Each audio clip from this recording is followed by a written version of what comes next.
Hey everybody, welcome to another episode of Purple Insider. Matthew Coller here. The show is always presented by our friends at FanDuel, and we will have a FanDuel question of the day coming up pretty soon, along with your questions, thoughts, and comments. But I have spent the day working through the Vikings All-22 film, all the data that I can find, and was out at Kevin O'Connell's press conference as well. So we are going to deep dive into the Minnesota Vikings loss to the Baltimore Ravens at US Bank Stadium, how it happened, what it means, what conclusions we could take away.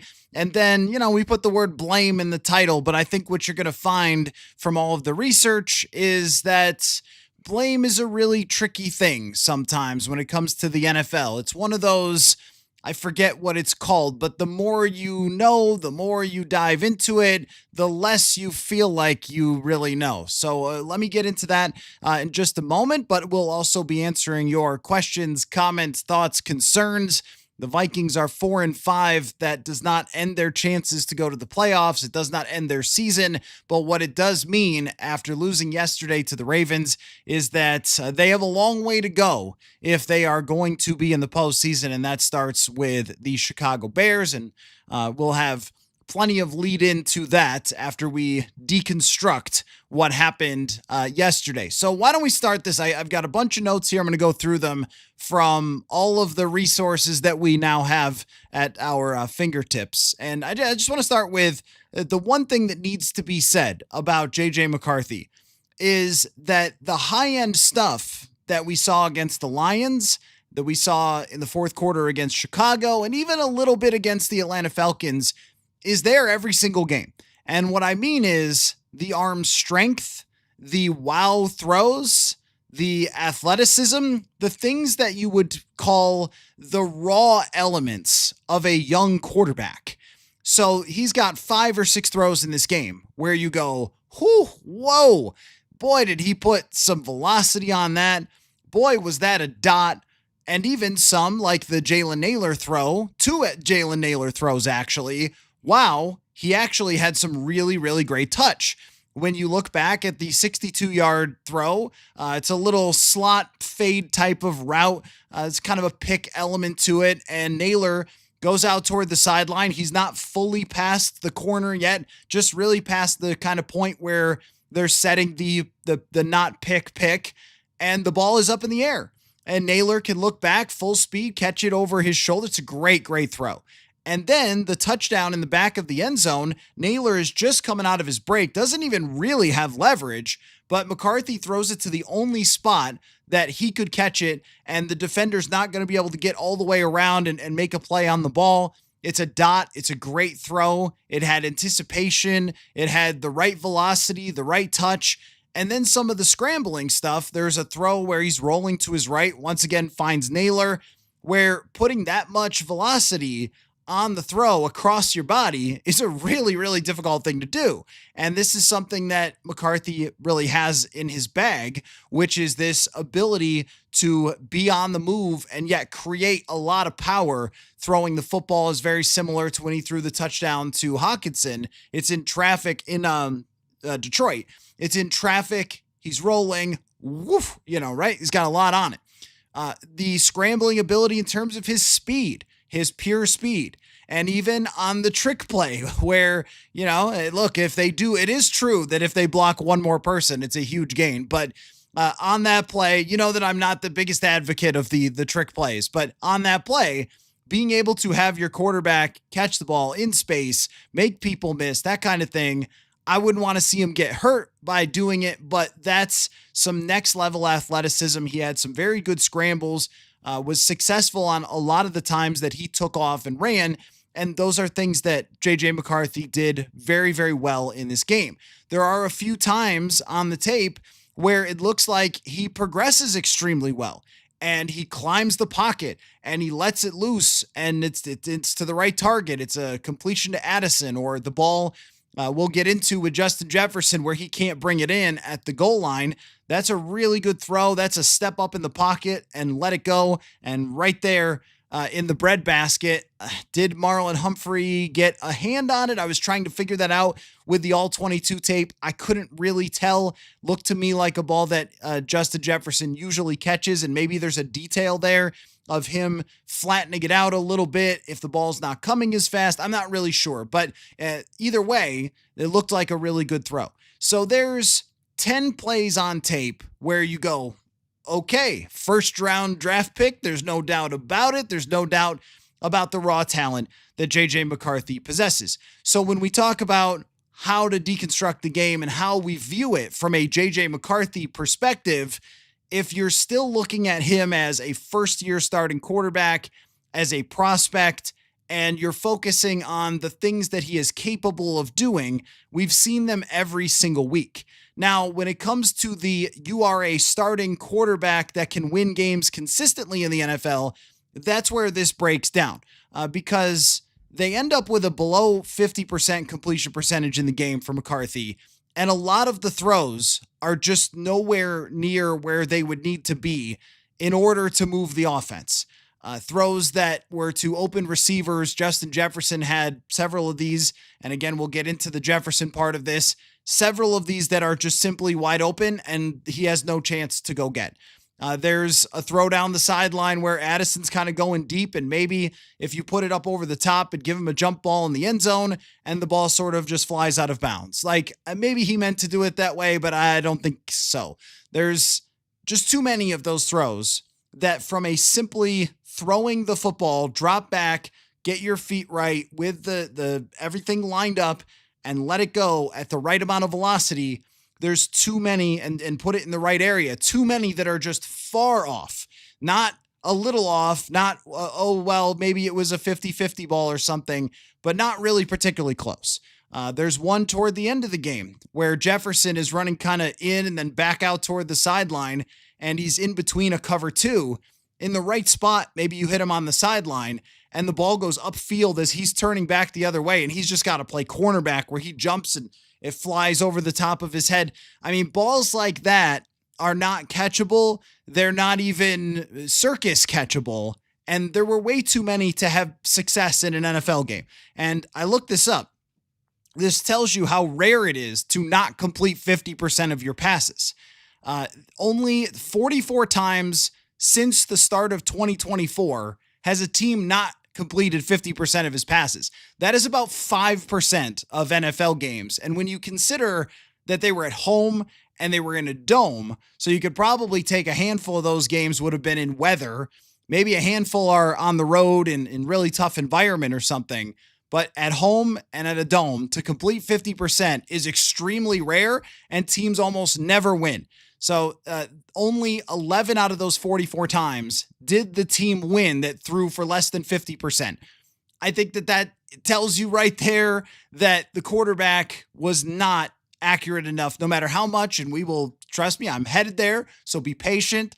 But we'll talk about the system. We'll talk about the targets downfield and the play calling and all that stuff. But to not be accurate enough to get at least half of your passes completed is basically a death knell to your chances to win. I mean, if you play 100 Sundays and complete 40-something% of your passes, you're only going to win about 20 to 25 of those. And some of them would have to be in Cleveland or Pittsburgh or Buffalo when it was snowing in order to have a chance to win those types of games. So that is something that has to vastly improve as JJ McCarthy goes forward. It's, to me, the throws that are just right there, that are clean pocket. And this was another observation that I had, is there's a lot of these throws that I'm referring to where he has time and he can set his feet and he can see his target. There's one where Jefferson is headed toward the sideline on the right side and he's just wide open. It's a route combination with Addison where the safety takes Addison going deep because he's thinking, don't want to give up an over the top. This was toward the end of the game, and Jefferson is wide open at the sideline, and it just flies over him by about 10 yards. And this, to me, is this quarterback needs to throw more footballs. And as much as you can try to work through some of this stuff in the regular season, there's only so much practice. There's only so much coaching the head coach of the franchise can work with McCarthy. And it's something that they're going to have to find ways to deal with, which does lead us down the road of how they can try to deal with this. Because when I looked up a stat today, my eyes kind of popped out of my head, but it matched up with what I thought. So JJ McCarthy has the deepest average depth of target in the entire NFL so far this year. The deepest, meaning he is throwing the farthest downfield on average of any quarterback in the NFL. Now, this is a little bit of chicken and egg issue when it comes to, is that the system? Is that McCarthy? And I've got some KOC to play you with some thoughts on that. A couple of different quotes that he had today breaking down that very issue. But one way or another, if you are asking a quarterback who is struggling with accuracy, or a quarterback himself who is struggling with accuracy is deciding, whichever of the two it might be, to throw downfield that often, it's going to result in having a 50% completion percentage, or whatever he is right now. I think overall 53% completion percentage. Because even historically, the great quarterbacks, the more you throw down the field, this is like shooting a basketball, the farther you get away from the rim, the lower your shooting percentage is. And the farther you get away from your target, the lower your completion percentage is. So when you are leading the league in average depth of target, the chances that you're going to complete 70% of your passes are not very high unless you are Tom Brady. He could do it. I don't think that JJ McCarthy is ready to be Tom Brady at this moment, that he is accurate enough of a passer to be throwing the ball on average 11 yards through the air almost. That's a lot. And to give you some comparative numbers on that, Mac Jones, who has been thriving this year with Kyle Shanahan, 7.7. JJ McCarthy is 10.6. So almost 3 yards farther than Mac Jones. Justin Herbert is in the same ballpark. Jordan Love is in the same ballpark. So a lot of these quarterbacks who are not perfect and maybe do have, Mac Jones doesn't have a big arm, but you could tell they're trying to protect him. Jordan Love has a big arm, but isn't always the most accurate still, even though respect to Jordan Love, but a similar issue of they are reducing how far he is throwing down the field, because if you ask him to sit in there and throw time and time and time again into the intermediate areas, that's very hard for someone like Jordan Love to do. Justin Herbert is a little more out of just the fact that they don't have offensive linemen, but nonetheless, there's a good amount of quarterbacks who are living in the space below 10 yards and then taking their shots up over the top. That's not what JJ McCarthy is doing. Now, the question there is that a matter of the scheme, or is that a matter of the decision-making from the quarterback? So there's two different things that O'Connell said to address that. One, he was asked about trying to keep McCarthy calm, because it seemed yesterday as the game went on, because he started out looking great, as the game went on, especially when they were losing, that he was trying too hard. And that includes trying too hard to hit targets deep down the field. And this does play into the better to say whoa than go, as I mentioned before. Like, better to have to rein him in than have to try to push him to try to win the game and do something crazy down the field. But O'Connell talked today about how that's a balance. With JJ's development, how much are you finding yourself kind of reminding him, like, throughout games or the week, to not press or to kind of stay calm? He brings so much intensity. Yeah, a lot. So I think it's a factor. I really do. Because he's so competitive and he's a very, he's a high football IQ guy and wants to make the play. And as many young quarterbacks have to learn over time, sometimes I thought he had some great checkdowns. One to Jordan out in the flat on a tempo play, one to Aaron Jones on a play action play. Out of the 21 grouping, where he just kind of gets to the top of his drop, feels the defense lifting a little bit, and we end up with 12, 13 yards on a very simple play. And it's just production moving the ball forward, where it should not be a worldly lift, a heaven and earth, moving heaven and earth. The defense plays what they play. Sometimes there's some throws there down the field. Sometimes there's great opportunities to put the ball in play, check down wise, that are either right in front of you, or you've got to work through a progression, when protected. And, there were some really good examples of that too. It's just when you're in, you get 17 of these things and you're in an NFL game, that how the circumstances of the game play out, many of which we directly let ourselves into. You got to play that game to try to win, and that doesn't always puzzle piece fit hand in hand with where you would like the game to be for the ascension of his development. So if we work our way through that comment there, the back part of it is, look, I mean, when you're down 14 points late in the game against the Baltimore Ravens and you're trying to come back, then yes, you are pushing it down the field and you're not taking checkdowns and things like that. That would be things that we did see from a longtime Viking quarterback that would get frustrating at times at certain parts of his career in those big moments. And that's not what JJ McCarthy's going to do. So that was clearly part of that low completion percentage. Was at the end of the game, it's just firing and firing and firing and firing. And again, I would much rather have that and trying to win. I think I've mentioned this before, that one of my favorite games that I ever covered was that random game in the soccer stadium with the Chargers and the Vikings, and the Vikings blew them out. But I loved that Phillip Rivers just kept firing. Like, Rivers did not care about his stat line. He didn't care how many picks he threw. He was going to try to win the game. And, my friend Sage Rosenfeld, who I bring up regularly on the show, he told me about with Eli Manning, had a lot of interceptions where he was down in games. Hey, we're down 2 scores in the fourth quarter, and I'm just going to go for it. I don't care what my stats say at the end of the day. I'm going to try to pull back a comeback win. I'm going to rip it down the field. And if McCarthy's going to play that way, then great. I don't want him to not play that way. I don't think that that's entirely to blame for him wanting to push it down the field a lot, because I also think that this scheme gives the quarterback a lot of options on a given play, and a lot of those options are downfield. And so when Kirk Cousins was the quarterback, and the numbers back this up in terms of his average depth of target in 2022 and his time in the pocket in 2022, neither were that high. Because Kirk would get to a certain look and decide, am I going to try to put it in this pocket of the defense or not? And a lot of times he would say, what's a better option is TJ Hawkinson right here underneath.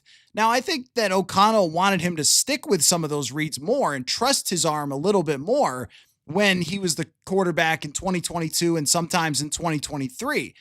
But it's sort of proof of the idea that the reads are there. You have to get to them. Do I expect JJ McCarthy to 100% be locked in on exactly the timing of how you go through those reads and get to those checkdowns and fully understand those ideas that Kirk had thousands of NFL passes in his pocket where McCarthy is still not? What has he reached? He hasn't reached his 200th pass yet. So a very long way to go when it comes to that. And this is where there are two sides to the coin, because the checkdowns and the underneath stuff, they're built in, and they succeeded with them, even with Sam Darnold. It's actually a crazy stat. I could pull it up for you. Sam Darnold last year pushed the ball down the field a lot for the Vikings, right? We know that. We all agree with that was KOC's offense, and that's what he did. However, when it came to actually throwing underneath, he was one of the most successful quarterbacks in the league last year throwing underneath passes. He didn't do it as often as some other quarterbacks, but he completed 84% of his passes and had 113.9 quarterback rating throwing underneath, which was 4th in the NFL. So when Sam Darnold did throw underneath, he was the 4th best short passing quarterback, and I can get his PFF grade just to add to all that together. Yeah, 5th in PFF grade, 4th in quarterback rating when throwing underneath. But he didn't do it a lot because he wanted to push the ball down the field. And we know that Darnold has the arm, and we know that he also hung onto the ball too long sometimes as well. But speaking to the idea that those receivers are there within the offense, and McCarthy, I think, as you're going to hear him talk about KOC in a second, I think what McCarthy wants to do is he wants to hit the first read or second read the way that the play is designed, which a lot of them are designed downfield. So the argument would be, all right, so if it takes getting through to a third or fourth read to the point where you make the right decision, is that a little too much to ask right now? Or is it just something that he's got to learn on the fly, and once he gets it, he's going to get it? But when we talk about, the blame for this game and how it went and so forth. I mean, there is an element of, if you have an offense that's going to push downfield, and then you say, well, you're supposed to get back to the check down because Darnold was able to do it and Cousins was able to do it and Mullins was at times able to do it. That might be a little much for JJ McCarthy right now. And you may have to instead have plays for him, more plays that are not pushing the ball down the field and not saying, hey, hit, Justin Jefferson 22 yards on an out route. That's your number one. But hey, feel free to check down if you want to. Well, the young quarterback, how is he supposed to figure out this is the right time, that's not the right time when he's on his fourth game? So I think there's an aggressive element to this offense that works so well when it works. And you see receivers open all over the field against Baltimore, and some of them got left out there, and some of them got overthrown, and some of them turned into great throws. But the balance seems off to me. And I think what KOC is saying there is, hey, he's got to get to those checkdowns, and I'll praise him for those checkdowns. But maybe the first look shouldn't be that for him right now, because he's going to want to execute the play the way that it's supposed to be executed. And what happens in college is you can just stand back there until you get the guys open. And this is not college. Although I've got another note on the offensive line. I thought they played great. So O'Connell was asked today about trying to get easy button stuff for JJ McCarthy rather than, putting too much on his plate. And here's what he said. Quarterback is such a rhythmic thing. Seeing the ball go through the net can help. But at the same time, it's also, the difference being, the defense plays a lot into the things they're going to take away. Maybe those layup throws have to be backside in cuts or underneath routes to Adam Thielen, or to just kind of progress and put the ball in play. And obviously with some of the unique things we see coverage-wise with Justin, it can't always be, just a simple proposition. Sometimes it's going to require saying no to something, which hopefully by design we've put eligibles in his vision or checkdowns in place so he can, see the ball go through the net. But I think to Mark's question earlier, that's where TJ comes into play. The running backs on some of those checkdowns can be great options to kind of steal the rhythm in a lot of ways if it's been lost for a sequence of plays. So it seems what Kevin O'Connell is emphasizing here to JJ McCarthy is that those options, especially TJ Hawkinson, are there, and don't be afraid to take them. That you don't always have to push it into the most challenging throw, which I've thought at times he's done a really good job of. The one that stands out the most was really, to me, in Detroit, where he checked it down to Jones on the first play of the game, or second, maybe his first throw of the game. I think the first play of the game was a run, but the first throw of the game was just a completion where he could have taken a shot, and he said, here's a check down to Aaron Jones, and then off you go. It also might be a matter of really mastering a playbook. That mastering a playbook is a thing that takes a while, and even with Kirk Cousins, he didn't feel fully in command of this thing until I think the second half of 2022. I would say the same thing for Sam Darnold. And then when it clicked, both guys played really, really good football, but it might take longer than this. And I was thinking about Jordan Love and those first 8 games that he played after several years with Matt LaFleur, and how long it took him to have the right balance of aggression versus throwing into coverage, check downs, underneath stuff.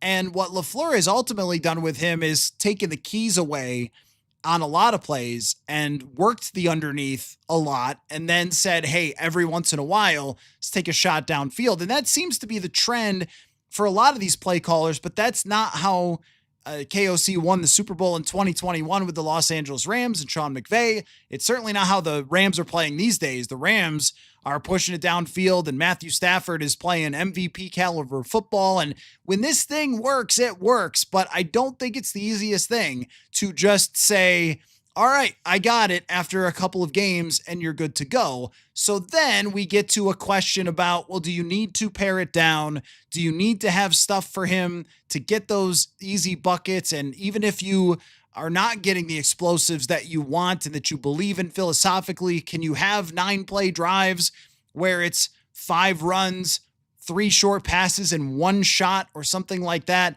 But I don't think that that's in the philosophy of Kevin O'Connell. I think that he wants to have this idea of stretch the defense deep with Jefferson and Addison, and then use those underneath options to have that churning of the offense. And Darnold did it pretty well last year. I thought Kirk in 2023 did it especially well, but they've just played a lot more football than JJ McCarthy. So then we get to another thought, which is, would you rather him, I'm trying to think of a metaphor here. Like, would you rather a prospect baseball player go to the majors and hit off 97-mile-an-hour fastballs, or would you rather him go to Double-A and probably hit really well against Double-A pitching, but is that really getting you enough? Maybe, AAA. Is there something in between having the guy have trial by fire with the 97-mile-an-hour fastballs and sliders and split fingers and all that sort of stuff? Maybe there is, or maybe there isn't. I think with McCarthy, what they're going to do with O'Connell in this offense is they're going to keep putting it on him and say, trial by fire, work through it, and once it clicks, it'll work for you. It'll be good for you. And the aspect that's probably not going to fix itself is how he throws the football. That is something that he needs an offseason for. That's not going to change. And they're just going to have to work through those issues if they're going to win games. Now, if it gets a little bit better and they can complete 60% of their passes, well, now you're starting to have more consistency. And if you have 2 or 3 fewer of those balls that fly out of the back of the end zone and hit the usher or whatever, you need to make incremental improvement. But the idea that he was going to come back in 2 games and be perfect and be super insanely accurate, he wasn't against Detroit. It's just that game played out a lot differently. If this game plays out differently and the Ravens fumble a kick return and you score and you get ahead, then maybe we're talking about another 150-yard game for JJ McCarthy where he was just as inaccurate, but he won. I think that the accuracy thing is going to take breaking it down in the offseason, having a full offseason. We have to remember that he did not have a full offseason. And until then, you just have to power through some of these issues. I do want to say a couple other things here. The Hockenson thing is, I think it's very legit, by the way, that he's getting hammered. The fantasy people are very mad at TJ Hockenson. Tight end is often a product of the quarterback, the scheme, where the ball's going. Hockenson is there. There is a play where McCarthy rolls out to his right, ends up throwing it deep down the sideline, really kind of not close to Jordan Addison. Hockenson, it's a 3rd down, is just standing there, and he's probably 2 yards away from the first down. If he catches it, he can kind of just fall forward. McCarthy's just not looking there, and he ends up throwing it away. And I think that that's been the story of TJ Hockenson, that, Carson Wentz was playing it a little bit safer, and he was, throwing up little quick pop passes and things like that. McCarthy is not getting there, and I think he's scrambling before he gets there, and that's really impacted Hockenson. I don't think he's doing a whole lot different. I wanted to say that the offensive line I thought was overall fantastic. McCarthy had a lot of pressure overall, but it was a lot of pressure from sitting in the pocket. He is the 4th slowest thrower from snap to release. And there were a few plays where they got to him. They had to pass block 52 times yesterday, but overall they did a fantastic job. I think this is a really good offensive line. He had tons of time to throw. The average drop back pressure was 3.67 seconds. I mean, that's almost 4 seconds to sit back there and figure out where you're going with the ball. And Darisaw was really good. O'Neal had a rep early that wasn't good and then recovered from that. He's clearly playing through some stuff, I think. The knee injury earlier this year. Donovan Jackson was credited with 5 pressures allowed, but his PFF grade, and this is why we use them together, right? His PFF grade was over 70 because when you pass block 52 times, 5 pressures, if they're slow pressures, which some of them were, then you still end up getting graded pretty well. And Blake Brandel, for his 2nd straight week, did a really good job. That Ravens defensive line was not that dangerous. And I think you're going to see this offensive line do really, really well against the Chicago Bears. Wanted to talk about the run-pass ratio.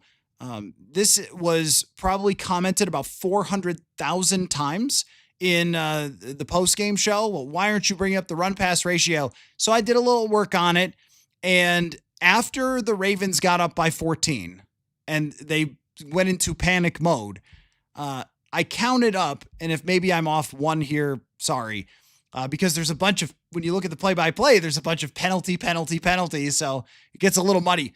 19 passes and 1 run after they were down by 14, which is not surprising. They were not running the ball that well in the first half. Now, look, I'm not defending not running the ball and leaning on the run game because we want them to do that. We want them to build off of that and so forth. But when you look at that part of the game, score affected that run-pass ratio wildly. And also the lack of success early in the game. I think they came out in the third and had some really big runs. But one of the 12-yard runs is when they're down 14 and the Ravens are playing everybody in the parking lot. It's just like, okay, well, Jordan Mason gets a big run here, but that's not really something that they're afraid of giving up at that point. Overall, though, I think the way the offensive line is playing and the running backs and Aaron Jones looked good and he looked healthy, that is something that is getting, I mentioned yesterday, a little bit old to beat into the ground time and time again about run the ball. But I do think they have the offensive line to do it. And that's something that maybe Kevin O'Connell has not been able to trust in the past that I think he could trust a lot more, especially the left side with Jackson and Christian Darrisaw. But the run-pass ratio in particular is not the smoking gun that you think it is because of the way that the game played out, and they had to throw over and over again. Also, if you get 8 false starts and 5 of them are on first down, guess what that does to first down play calling? 1st and 15 is not a good idea to run. You have to pass 1st and 15. So I think that those things have to be considered when everyone has got their pitchforks and so forth at KOC's house because he didn't run enough times because of the run pass ratio. Like let's think it through a little bit here, more than just saying it was this many passes and this many runs, so he's the dumbest person alive. No, I think there was a lot of stuff that affected that. Now, here's the other point. Let me go back the other direction, which is that the 3rd and 1 play in particular, I would defend all day long. I agree with the 3rd and 1 philosophy. If you're going for it on 4th down, then taking a shot one-on-one to Jefferson deep down the field on 3rd and 1, when you get the right look, makes a lot of sense. That play, no problem with it. The next sequence where they passed on 3rd and 2 and 4th and 2, that was the one where I thought, okay, well, this is not what we're talking about anymore, is the zero blitz. It was because it turned into an interception that there was so much rage about it. KOC said he would defend it all day. He would do it again every day. I agree with him. Let me do my Stephen A. Smith. However, the bigger picture here, I did a little research, as I do. The bigger picture here is that the Vikings have run, this was going into yesterday, it wasn't updated yet, but I'm sure this is still the same. The second most pass plays on 3rd or 4th down and 3 yards or less in the NFL since 2022. Number 1 is the Kansas City Chiefs. They have Patrick Mahomes. You have had Kirk Cousins, Nick Mullins, Josh Dobbs, Jaron Hall, Sam Darnold, who's good, and a guy who's essentially a rookie. And the success has not been the same as the Kansas City Chiefs. In fact, they have been one of the least successful teams passing in terms of first down percentage. They have converted 48.1% of those first downs, which is the 3rd worst since 2022. So that particular play in a nutshell, they got the look. Jefferson's there. They were going for it on 4th down. Okay, good. All right, I'm good with that. Jefferson falls. What are you going to do? Sometimes that's football, right? I don't think it was the greatest throw I've ever seen or if that it was going to be a completion, but all right, that's fine. Take that shot. Overall, though, it's something you got to look at. It's something you have to look in the mirror at some point and say, we got these dudes up front. You paid Will Fries all this money. You drafted Donovan Jackson. Darisaw's back. You got Jordan Mason. It's 3rd and 2. Hand the ball off. So I think that going forward, they have to acknowledge that the numbers say this is not working. And you're doing it too much to the point where you're probably getting predictable. Where if it is 3rd and 2, the other team is like, well, they've got a pretty good chance to run because they got analytics people too. The Ravens got analytics people that are telling them, here's your tendency. They will pass more than almost anybody else on 3rd down. They prepare for it. So this is where you got to go back the other way. I think that's a very reasonable criticism based on the numbers. Let's talk about Justin Jefferson. I counted 8 of the incompletions toward Jefferson that went past the line of scrimmage in total. So there was downfield at least, 10 yards or so. 8 incompletions there. And there was only one that I counted that was accurate. That was a good pass. And I think that Justin Jefferson, for the first time since maybe 2020, there was a viral clip where Jefferson yelled, something like throw it Kirk or something like that. And that was way back when maybe it was 2021. I remember something in San Francisco where he got frustrated. That was where Kirk lined up under the guard. And they were frustrated in that game. 2021 was a very tense year. But to see him on the play, and I may have mixed it up a little bit because there were the 2 interceptions, both were in his direction. But the interception where Humphrey catches it on the 3rd and 1, to not have him hustle after it was really surprising. And maybe he might have been frustrated with the referees, and I'll play you what Kevin O'Connell had to say about that. Maybe he thought he got interfered with. Maybe he thought he got knocked down. It's really hard to tell on the tape. Did he trip over his own feet? Was there some sort of contact there? Like, not really 100% clear. But either way, there were several incompletions where he often will get up and have a man, I'm so mad at myself for not bringing that in or something like that. There was a little bit of a dejected kind of vibe to him throughout this game. And Kevin O'Connell did mention that, look, they ran a lot of pass plays, and at some point you get exhausted and don't have the maybe mental or physical energy to, after every one of these, get up and be like, rah, rah, let's go. But and you start to hyper analyze these things. Everyone's frustrated in a game like that where you feel like you should be winning and you're not. But even after the interception and McCarthy's kind of trying to go over to him and he's just kind of walking away, it's like, that's not what we're used to. But also these numbers are not what we're used to and not what he's used to either. And the accuracy is not what he's used to. Kirk Cousins was an accurate quarterback. Sam Darnold is a very accurate quarterback. And McCarthy, it's unpredictable where that ball's going when it's coming out toward Jefferson. And they're trying easy button stuff to get him the ball, but you can't throw Jefferson 14 bubble screens. Maybe you can, maybe they should, but not really likely that that's a great idea. Maybe they do have to increase that number of stuff to make sure he's got the ball more. And the dropped pass, that was a hard one to tell also. Was there a hand in there? I would call that a drop. I wondered about the timing when it came to getting out of the break. The way O'Connell talked about it in this clip I'm going to play you sounds like he thought it was a drop by Jefferson. It's one that we expect him to catch.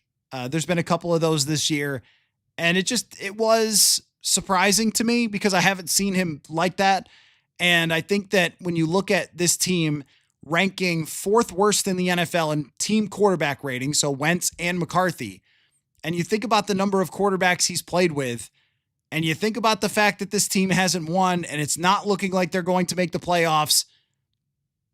That's where you get somebody like him who puts a lot on his own shoulders to be pretty frustrated. But here's what KOC had to say about Jefferson. I'm just curious how you kind of saw his body language on a few of those plays, especially after the interceptions. Yeah, I think there was some frustration and maybe with the not having a couple calls go his way from a referee standpoint, but that's all part of the game. And got frustrated there a little bit. He's so competitive. He wants to make those plays, especially when he is. I think he had 12 targets in the game and wants to make the impact. We've got competitors, and sometimes that thing can present itself differently when you're talking about this guy to the next guy. But I have no concerns with Justin. If anything, this time of year I am always thinking about, he plays a lot of snaps, and just where can we find those times, maybe even throughout the week, to make sure that we're taking care of him so he can be at his best on Sundays as we roll into kind of the second half of the season here. But no, whether it's the chances to get him the ball in his hands. I thought JJ made a great throw on another one where it was a bang-bang play at the goal line, and we just didn't connect. And it was kind of like that in some critical moments of the game. But we'll get back to work, and nobody will lead the charge more than Justin.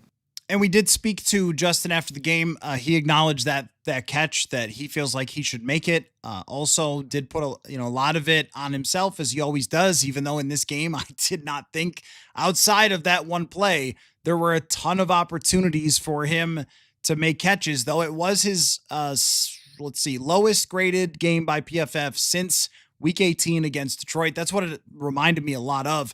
But I would also say that Jefferson, in terms of how he's handled himself in front of us, how he's handled himself behind the scenes, in the games, all those things, for many years now, is as A+ as it gets. And to see yesterday, fans questioning him and everything else, it's like, okay, that interception clip for the guy that once ran 30 yards to recover a Nick Mullins fumble, that interception clip was not what I expected to see. I expected to see him going after it. Now, he may have been completely gassed, but I would have expected him to see him going after trying to make a tackle there, as opposed to the actual effort that was put in there. But I think that's unfair. I mean, he has been as high class through all the changes and everything else as you could ever ask a star wide receiver to be. And look around the league for the number of star wide receivers who have not been this way over the years. So that it was a bad day, and it was a frustrating day with so many throws that were just not even near him that were targets. And he wants to have the numbers, and he wants to have the success and all those things. So I think that if the most that he expressed his frustration was some, zoom in camera angles that we saw of different things, that's a 2 out of 10 on the scale of frustrated wide receivers. But let's not do that. Let's not do that thing where this wide receiver, he's Diggs now. Come on. That to me is ridiculous. I saw what you saw, but I'm saying that's too much. The one thing that is there to monitor would be, where does this go from here? If they continue to have days like that, that's worth raising the eyebrow, as I like to say. Just a couple more things. Dallas Turner was good in this game. It's unfortunate that his best pass rush, maybe a little bit overenthusiastic. I know people hate the rule. It is what it is, my friends. You could say whatever you want to say about it. I saw all sorts of, the league is soft. Why don't you put skirt? Look, the rules are the rules. They practice it. They know the rules, and you can't do that. But it was a hell of a pass rush. It was a great pass rush. And I actually thought for the first time that Dallas Turner looked like he was in the role that he was supposed to be in. He made a couple other plays in coverage. He had a tackle that went for a negative play by Baltimore. He looked like he was flying around. He looked like he was pretty confident. And to have Van Ginkel back and him playing 27 plays and doing things like that with, I think it was maybe a stunt or something like that. That's what they were expecting to use Dallas Turner to do. And that looked pretty good. So that was on my notes. They have to tackle better. I think we all know that. The other team does have a lot of really good tackle breaking players. They have definitely fixed something with Javon Hargrave. He had a great game. He was after Lamar. He was stopping runs. The defensive tackles in general were really good. And also KOC said that they avoided major injury with Javon Hargrave. So I know it's a lot that I just threw at you, emptied the notebook, but put in a lot to that today. So let me give you a FanDuel question of the day. We'll get to Brian Murphy and Manny Hill for the roundtable, as we always do. in short order here and also get to some of your questions and comments as well. The FanDuel question of the day for today is that the Vikings are opening on FanDuel as 3-point favorites over the Chicago Bears. Should they be favored over the Bears, and why? 3-point favorites. I was a little bit surprised considering the results. So, all right. Friends of Taz says Lamar probably weighs more than Dallas Turner. Look, I mean, you could say whatever you want. You can yell at the sky all you like. The rules are the rules. And they're meant to protect quarterbacks. What happened to Aaron Rodgers when Anthony Barr pretty clearly let all of his weight fall on Rodgers was that the league lost one of its best quarterbacks for the entire season. Or did he try to come back and then not? Whatever it was, maybe it was the entire season. Lost Aaron Rodgers, and they don't want that. They don't want Lamar Jackson lost for the season because Dallas Turner drove him into the ground, which he blatantly did. It's the rules, and they work on it, and they know it. But let's not forget about what a really good play it was by Dallas Turner. And KOC pointed out today, I totally agree with him. It was a great rush, and that's what you want to see. And when we talk about Turner, that's kind of been my point about Turner is I think he got tossed into the deep end with some very difficult circumstances where he's having to set the edge and playing 60 plays. And I don't think he's there yet in his career when Van Ginkel goes out. And it also wasn't what he practiced all year. That play was what he practiced in training camp, was kind of getting ahead of steam and rushing the way that he did. So I just want to see stuff like that going forward from him. And I think as long as he doesn't body slam the guy into the turf, then he will get more of those kind of flash plays. And I also think that he's done a really good job in some of the coverage plays recently. He had a very good one against Detroit where he tracked somebody down. I think it was a screen or swing pass or something. And he may have to play, and I'm very interested in this. If Grenard can't go, he may have to play in more of a Grenard role, which I think is very different from Van Ginkel.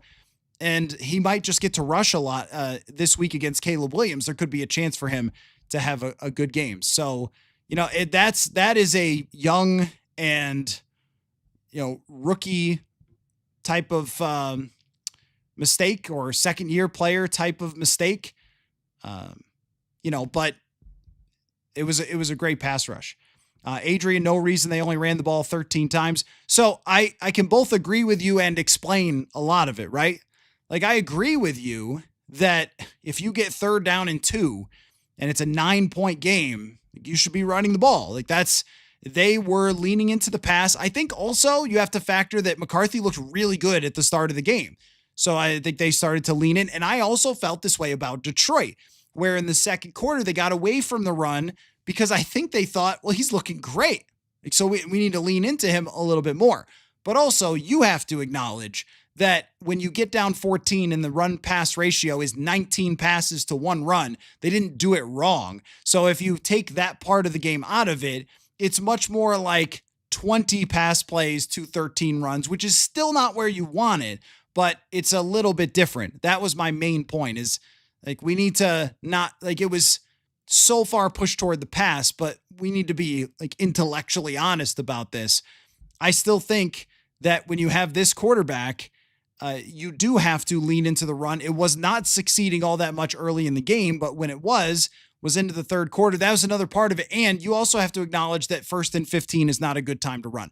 So I can both say that, yes, this quarterback, this situation, this offensive line being 100%, Jordan Mason, Aaron Jones looks really good still. Run. You can do it. I believe in you. But if we're making it, oh my gosh, they passed 40 whatever times and they only ran. Yeah, look, we know why that is. The other thing I didn't mention was the balls that were batted down.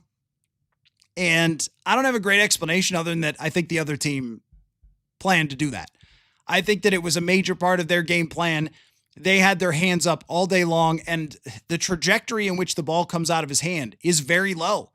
And it's not flying up over these guys. He needs windows to throw. And several different times he sort of stepped out of or into a window where he was looking down the field, but then was going to throw left or right. And it just goes right into somebody's hand. Yes, there were some open receivers behind him. Would he have completed it? Like, we'll never know. But he was making some good decisions there that didn't work out because of that. But it's something that he's got to think about. He also has a tendency to climb and to move up and closer to the offensive line. I think maybe to consider pass or scramble. And the closer you get and the lower you throw, people are going to bat them down. But I don't know if I've ever seen 5 batted down in a game. That seems like a lot to be batted down. So deplorable Neanderthal. Yes, if the Vikings don't false start 8 times for the FanDuel question of the day, these flashes of brilliance will lead to a 17-point victory over the fun but hapless Bears. I don't know, you could be calling anybody else hapless at this point when you're last in the division, but I do think the Bears are a lot of 2022 Vikings kind of fake, right at the end of games, they've pulled off like 4 different wins that they probably shouldn't have. So I am going to have Courtney Cronin on the show later on in the week, no doubt about that, to talk about Caleb Williams and all this, but they've gotten away with it a lot for sure. Adrian, can the batted passes be fixed? That I think the answer is yes, but I don't think they're going to go away this year because of those things. Learning to throw the ball at a different trajectory is going to take time. It is so clear that he is a line drive thrower. And you see the ball come out. And sometimes, this is the thing with McCarthy. Sometimes just like, dude, you have a strong arm. Why are you throwing it 10 million miles an hour? But when he's done this for his entire life, and it's just now he's learning how to not do that, I think that's an adjustment that's going to take a lot of time with other players that we've seen with strong arms who do this same sort of thing. Josh Allen is the most notable, and where when he came into the league, he threw it so freaking hard. And even now with Josh Allen, sometimes you see him trying to be like, let me try to, can I just touch it? And it still goes woof, like sometimes he does that too. So I don't think it'll ever disappear. But I think he can understand the pocket a little better, pocket depths a little bit better. That, if you keep stepping up and climbing into the space, that you are getting closer to the offensive line. And if you throw it low, you can hit a helmet, you can hit a hand, that kind of thing. You can end up hurting your own hand by doing it. So all of these things are details that he's going to have to work on. But I think yesterday was pretty random and also part of their game plan because that team doesn't get home. Like they don't create a ton of pressure over this season. They don't have a ton of rushers who just snap and rush. So they're telling their defensive tackles, get your hands up. And they were able to do that. So let's see. Okay, we've got, the one thing I did notice is that, everybody goes off the rails after a loss. Suggesting they trade him for Shadur Sanders is a new standard. So I do appreciate in terms of like being off the rails. I do appreciate that. Vikings Coller, that's certainly a new one. But I did think that some of the reaction was way too much yesterday overall. Like they deserve to have every game broken down and analyzed and looked at and everything else. But with JJ McCarthy, I'm going to keep saying it until I feel like I'm comfortable with the sample size, is the roller coaster is real. Tried to prepare you for it, tried to prepare them for it. I don't know that they were prepared for this kind of ups and downs entirely.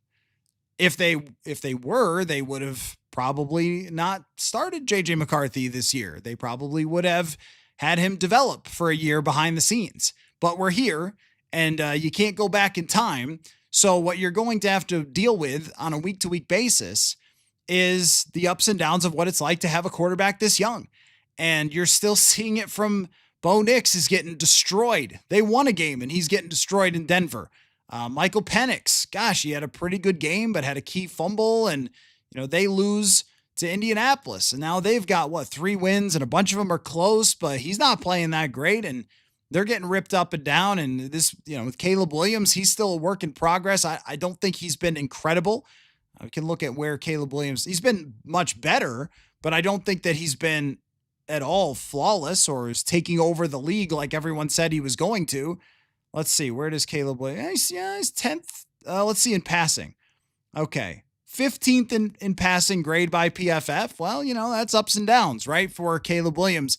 So everybody, and, Jaden Daniels has had a really tough year and is hurt. Really everybody except for Drake May is taking their lumps from last year's draft class because it takes time. So there's a lot of panicky freak out of, but I'm also not telling you that this won't be a problem long-term. I'm telling you that we just don't have enough sample size to know. We've seen quarterbacks go both ways. And I looked this up. Here's for your information. If it makes you feel better, that over the last 25 years, this is how much I was using Pro Football Reference and, PFF and all the numbers and stuff over the last day or so. Over the last 25 years, the worst quarterback rating of all young quarterbacks in their first 4 starts went to a guy who had a 10-year, really successful NFL career, Alex Smith, that he had the worst first 4 starts of the last 25 years. Turned out to be a good quarterback. There's other guys on that list who did not turn out to be good quarterbacks that were first-round draft picks. We just don't really know. Eli Manning was on that list at the bottom as well, as a guy who had a really poor start over the first 4. We just don't know. It just is going to take much more than this. So you don't have to. You can if you want, because it's America and you're free to say whatever you like on the internet. But you don't have to every single week make these declarations of, well, he's a bust. KOC doesn't know what he's doing. He can't do it. We just don't know yet.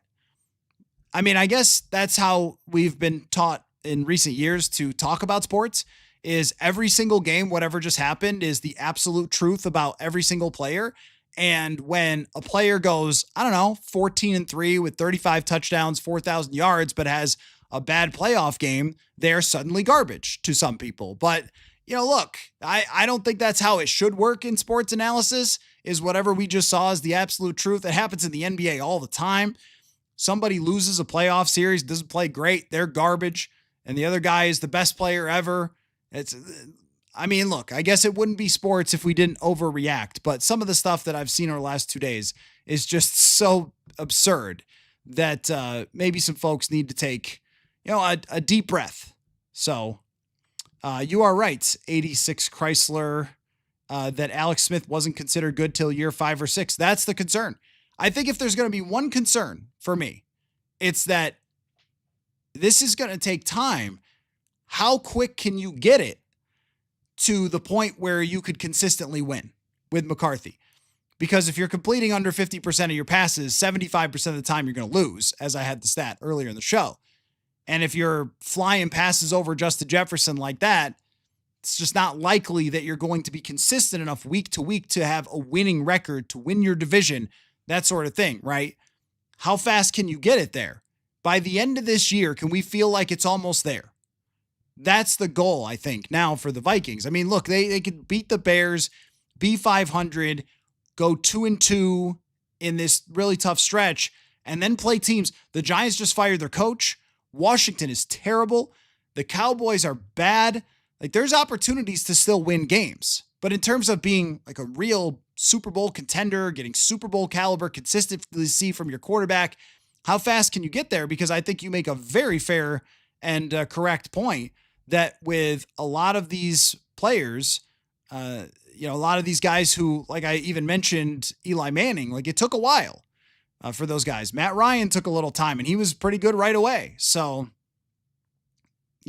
I think that's the biggest question. How fast can you get J.J. McCarthy to the point where you can have him be on a Super Bowl caliber roster, succeeding, completing 65% of his passes, throwing for 250 yards a game and not 140 in your wins?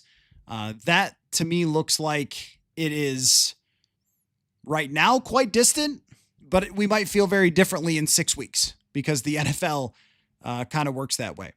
So time once again for Brian Murphy and Manny Hill. Let me get these guys into the show here, and then we will have a good discussion as always. So, but those were all of my notes and hardcore breakdowns, and you can continue to ask questions and comments in the comment section as we go forward with our typical roundtable. And a reminder, as always, the show is presented to you by FanDuel, and the FanDuel question of the day is: the Bears are 3-point underdogs against the Minnesota Vikings, despite, let me slide over, having a better record.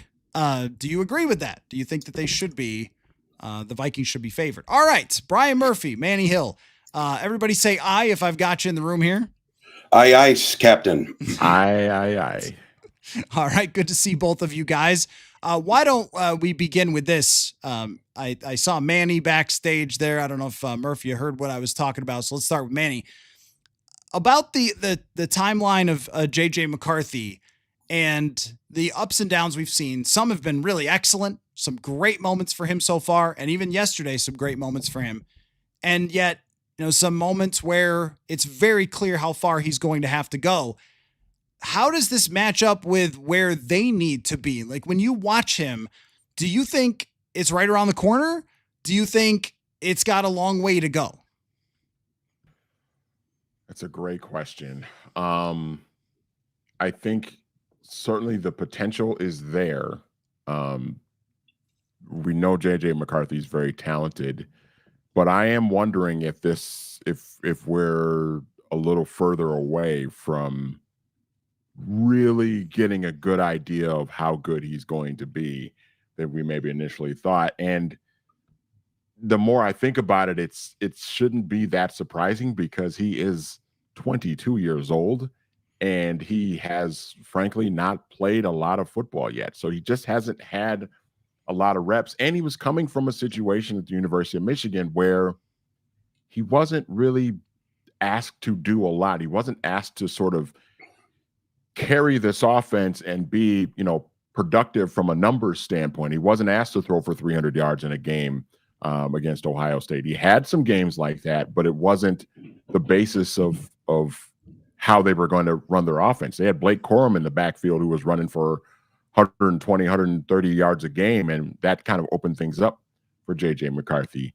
So he wasn't really asked to do a lot at Michigan, and I think that when you compare to some of the other guys in his draft class, when you compare to Drake May, who was on a roster at North Carolina that just wasn't really a lot to that roster outside of him, he had to carry a lot of weight on that team. And obviously that team wasn't as good as Michigan was with JJ McCarthy, but Drake May was asked to do a lot. And so you can kind of see he had a little bit more experience of carrying the weight of having to really command an offense and be productive and throw for a lot of yards for his team to be successful. He was asked to do that a lot more, and JJ McCarthy hasn't. So that doesn't mean that McCarthy can't get to that level, but I think it's just going to take some time, and he's just going to have to continue to play. And I think that we're in a situation now where he's just going to have to keep playing, and he's going to have to take his lumps. And you just have to hope over the course of, certainly for this season, but going into next year and the year after that he continues to get better and better. Murph, your thoughts? I don't think it's around the corner at all. I think there's a few blocks he's got to travel and maybe a bridge to go over. What worries me, well, that doesn't worry me, but what I think we're losing sight of a bit is, I remember posing this question a year ago, even before Sam Darnold left. I mean, would you be content with JJ McCarthy going 7-10 and 8-9 in his debut season? Because those seem to be realistic expectations to put around. Let's face it, he's still a rookie quarterback. And what I think yesterday showed, what Atlanta showed, the Atlanta game showed, is all of these kinks, all of these hiccups, all of these mistake-prone or happy feet or indecisive kinds of results. And it's not across the board, because as you mentioned, Coller, he has had some shining moments and had some nice balls yesterday. But I think what we're seeing is the maturation and development of a very, very young quarterback. And what's unfortunate, I'm guessing he doesn't get a snap behind Sam Darnold too much last year, based on the way Darnold played, obviously. But all of that he wouldn't be able to vacuum up on the sidelines, all of the the work that he's basically a year behind. He's a year behind his peers in the draft class of 2024. And, Bo Nix had some awful games last year. He's looked awful a couple of times this year, but I still feel like he's on an upward trajectory. Drake May had some flashes last season, but was dumped on and piled on by a bad, or, allowed to be dumped on and piled on by a bad New England team. So these are lumps that all young quarterbacks are going to take. What we've been saying, though, for quite a while is that it's the tension between a roster and coaching staff that is conditioned to win now versus the development curve and the obvious growing pains that a young quarterback has to endure and has to grow from. They're not on the same parallel tracks. And I think that's what's causing the Vikings friction right now, is you have a team that still just doesn't seem to have its identity. We know what works for them because we've seen it in games against Cincinnati, Detroit. It's like, wow, that's the blueprint. If you could put that in Tupperware and unseal it every Sunday, they'd be great. But it hasn't been that way. And yesterday was a prime example of an opportunity lost where the defense actually really did come to play and the offense just couldn't get out of its own way. And, part of that's McCarthy. Some of it's play calling. Some of it's just ineptitude, and it all kind of came to a head yesterday. Well, and we talked about this a lot last week, that the way that the game plays out is going to mean so much, and just in terms of who scores and when. If I told you that the Vikings got down 19-10 in the third quarter against the Baltimore Ravens, you guys would not have said, "Oh, they won," because we all know this, right? We all know that is going to take away the run game, and it's going to put McCarthy in a situation where he has to drop back and throw and throw and throw and throw. And it's going to also probably lead to O'Connell trying to push downfield and the quarterback trying to push downfield. Like, we've seen this happen time and time again. Really, it was only, that the defense was really good that they were able to stay in the game, getting a huge stop. And also Baltimore. That's somebody else's podcast to talk about, but that's what the heck. There were about 5 different what the heck moments for them, including rolling out Lamar in a situation where if you just hand off, the Vikings are out of time. I don't even know what the heck they were thinking with some of their play calling and some of their circumstantial stuff, but they kept the Vikings in the game more, and that came down to a lot of miscues. And whether it was the right call or not by the theory of calling a 3rd and 1 play, the result was that interception was huge and the return was huge because it got them to midfield and they took advantage of it. And then Miles Price fumbling. Miles has been fantastic this year, but that fumble to me was the total wind out of the sails. And I thought that the crowd disappeared after that and just didn't have a whole lot of juice. And it felt like everybody was looking around going, "Oh man, how are we supposed to win now when this just happened to us?" And when you have a young quarterback, that's how it's going to feel. It's not going to feel like, "Oh, we're down 2 scores. Like, snap your fingers. It's a 50-yard pass from, Kirk to JJ or something. And then, you go forward from there." We never felt like the game was over at that point. But in this particular situation, it's got to be that way. Now, the play calling thing, Manny, is always a challenge for me. What I've noticed from comment sections is if I don't say Kevin O'Connell should be tarred and feathered at the center of town square after every single loss for play calling, that if I in a nuanced way, break down the different ideas and thoughts that I have on the philosophy and how they've managed it, then I should be fired, but no one can fire me. So I'm still here. How do you process when it comes to the play calling? Because I think it's one of the hardest things to evaluate overall.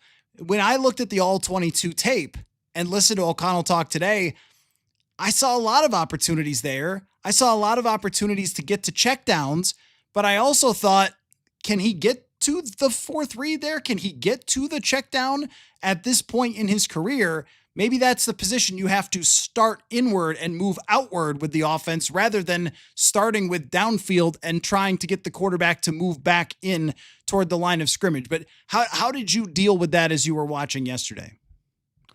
Yeah, I mean, I don't know. It's play calling. I'm kind of like you. I just hate the conversation about play calling because it's so easy to say, well, that was a bad play call when a quarterback throws an interception, or if a sack happens, or if a fumble happens, or if you just have a bad day offensively.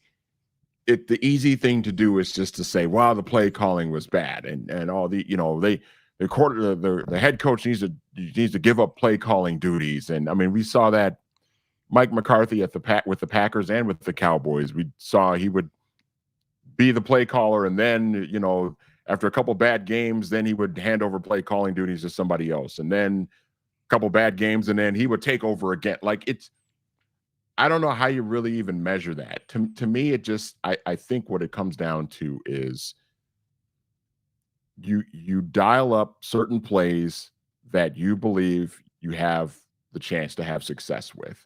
And I do think that there does come a time, though, when, especially when you have a very young quarterback, there does need to be that time where you start calling plays that are, I don't want to say easily executable, but, plays that I know JJ McCarthy can make this throw. I know that he can make this read at this amount of time because we've seen him do it in practice and execute it. But again, it's hard to tell if that's what's going on through Kevin O'Connell's head as he's dialing up these plays throughout a game, and so much of it is situational. You talked about earlier, when you're down 19-10 in the second half, you're not going to run the ball that much because you're down. You're down by 2 scores. You got to push the ball down the field. You got to get the ball into the end zone, because you just don't have as much time. So that's going to change things as well. But you do also have those situations where, okay, if it's 3rd and 1, yeah, I understand the taking the shot down the field if you've got a one-on-one with the best wide receiver on the planet. But occasionally turning the ball and handing off to Jordan Mason because you went and traded for him this offseason because he's really good in those situations, sometimes that's not a bad idea either. But you look at the first interception that McCarthy threw, it was 3rd and 6, and he took a deep shot to Jefferson. He had 9-10 yards of turf in front of him where he could have just tucked that ball and ran. Was that a bad play call?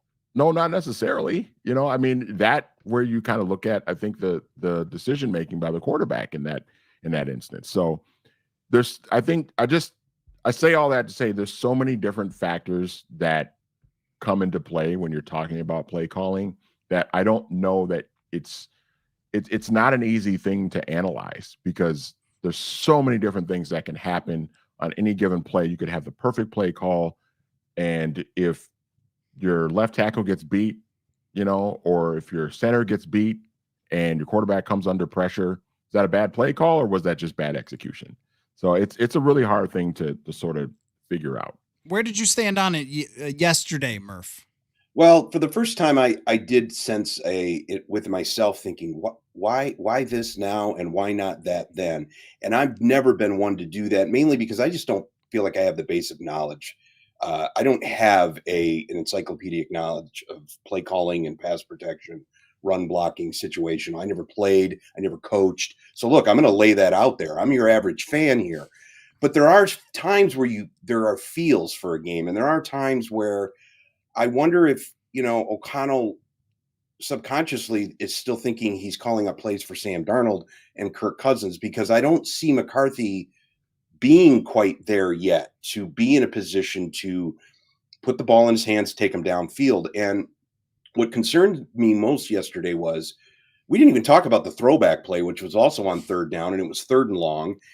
And it looked like a circus. And it was also like, why are you putting your quarterback into the meat grinder of a defense at midfield for a trick play? It felt a little too cute. No harm, no foul there. They got rid of the ball fine. But then facing 3rd and 1 at midfield, you had just had Aaron Jones, I think it was him, for 2 straight runs of 20-plus yards. And it always seems like just as the running game gets going, that's when, O'Connell likes to grab his bag of tricks and say, I'm going to go over the top, literally and figuratively, of what the defense may be thinking right now. He gets tempted because he sees a one-on-one matchup with Jefferson. And yes, Justin Jefferson one-on-one, I would take in any against any defense in any game-breaking situation. First half, maybe not, and it didn't even look like Jefferson was as plugged in yesterday. We might get into that a little bit later too, but I just thought this was the first time I kind of thought, why not just hand the ball off? Get your first down. He says he was in 4-down territory. That's fine. Get your first down, take your shot downfield. Now, there's obviously subterfuge with the defense on 3rd and 1. They may not be looking for a deep ball. I get all of that. But it feels like he quickly abandons the run in favor of trickery. And if the trickery doesn't work and the defense isn't playing great and suddenly you're down 2 scores, you're never going back to the run game. It always feels like the run game can never really quite get over the hump. Now, I know they did in Detroit, but where you feel like it's going to be complementary. And that's been a product, I think, of the Vikings falling behind so many times in their losses and then having to put a young quarterback in a position to go downfield and make plays. These lessons and battle scars are going to come in very handy for McCarthy later. Maybe next year, maybe 2 years, maybe 5 years from now when he's lifting his second Lombardi. You might want to look back to these kinds of games and go, see, this is what it's all about. This is the journey. But I do just wonder if O'Connell could just make it a little bit easier for his quarterback by trusting the running backs they went out and got, both with Mason, because they loved what he could do, and then Aaron Jones, who's aging and banged up, but can still, when he's on, deliver. So if you're willing to go out on that limb with these two guys in belief, then I don't understand sometimes why it runs aground during the course of a game. So that yesterday was the first time I thought, what is he doing? Yeah, I think I agree with you overall. In the bigger picture with O'Connell, they have never, ever in a game that I can remember just leaned on the run. It's happened so rarely that I even remember the moments where it happened. Like they were ahead in Cincinnati or against Cincinnati by 30 something points, and they ran 2 times or 3 times in a row. And we're like, yeah, there it is. Or at the end of the Atlanta game last year, where they pick off Kirk Cousins and then, they hand off a bunch of times and get some big runs. But it just has not happened very often overall. And I think that as a general philosophy, Kevin O'Connell thinks that you set up the pass with the run, and that means passing a lot, running a little and passing a lot. And on the bigger picture, that is a more efficient way of playing football. And as a analytics enjoyer, throwing is more efficient than passing is. Explosive plays are one of the most connected things to scoring points in the NFL. And pushing the ball down the field absolutely works if you've got the quarterback to do it. And I think that the conflict a little bit here is when you get a 13-win season with Kirk Cousins, an overall finish with Kirk 17-8 with him as your quarterback. And then, okay, all right, Dobbs, Mullins, those guys are career backups. And here comes Sam Darnold. And you win 14 games. So now we're talking about that's 31-11 with those 2 starting quarterbacks. And then you're like, I should change my philosophy after, right? I mean, everyone's saying that I should change how I approach this when I have won 31 games out of 42 with my starting quarterback playing. And I think that that's fair to think about. But I also think, Manny, that you kind of have to roll with the horse that you have, not the horse that you want. So if the horse that you have is better, I don't know why I went with horse as opposed to just quarterback. But like his skill set at this moment may not be conducive to do all those things that Sam Darnold was able to do as a 7 or 8 year veteran, or however long he had been in the league. He came in at 20, I think he's 27. So maybe year 7 for him last year. That's a lot of football playing. And for Kirk Cousins, he was 32 or 33 years old when KOC got here. That's a lot of football playing. And we're just not there yet. So the question is, do you just let him push through? Because if you get to the other side, this will work. And we know it works. But in between, it feels like there's going to be a lot of like moments where we're all yelling from press boxes or couches. Why don't you just run Jordan Mason more? Well, and then the question becomes, well, how long, if you are going to push through this with JJ McCarthy, which it seems like they're, which seems like they're going to do that, how long do you have before you really start to need to see the growth and the improvement? I mean, is this he's 22, he hasn't played a lot of football in the last couple of years. Is this going to take 2, 3, 4, 5 years? I mean, it took Sam Darnold. I mean, Sam Darnold was in a very similar situation with the Jets. Now, he didn't have the resources that J.J. McCarthy has, didn't have the best wide receiver on the planet and another really good, strong number 2 wide receiver and a pretty good offensive line and a head coach who I think is still pretty good. I mean, Sam Darnold had Adam Gase with the Jets. I mean, that was a disaster. Yeah, it was a horrible. completely different situation. And it took Sam a while before he became what he has now been for the last season and a half. It took him bouncing around to Carolina and then going to San Francisco and sitting behind Brock Purdy on a team that went to the Super Bowl. Does Kevin O'Connell / Kwesi Adolfo-Mensa, do they have that kind of time? Is it going to take J.J. McCarthy 4, 5, 6 years to really get to a level where you can win at a high level with him? If it's going to take that long, does KOC and Kwesi, do they have that sort of patience, to be able to do that and see that through? I think that's going to be the big question here. And again, I'm not saying that it's definitely going to take J.J. McCarthy that long, but Sam Darnold is a pretty good example of, yeah, it can take a little while sometimes with these young, talented quarterbacks to really kind of see them be productive and see them be very good.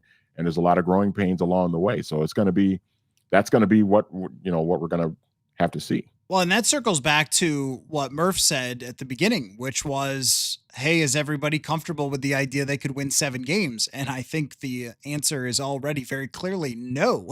No, that is not where the fan base is at. They are not comfortable with that. Now, you can move the goalposts around. And look, the Vikings never came out and said Super Bowl or bust. It was very clear they were creating a window for J.J. McCarthy with this veteran roster. A lot of guys under contract, a lot of them that are in their primes. They're not all old. I mean, Grenard's not old. Jefferson's not old. Darisaw, right? There's a lot of superstar talent on this team that is in its prime. So it's more of a window than it is a 1-year Super Bowl or bust. However, when your ownership goes out and doles out that much money, that, I mean, hey, they could have built a new apartment building in New York City for that much cash that they spent in defensive tackles and extensions.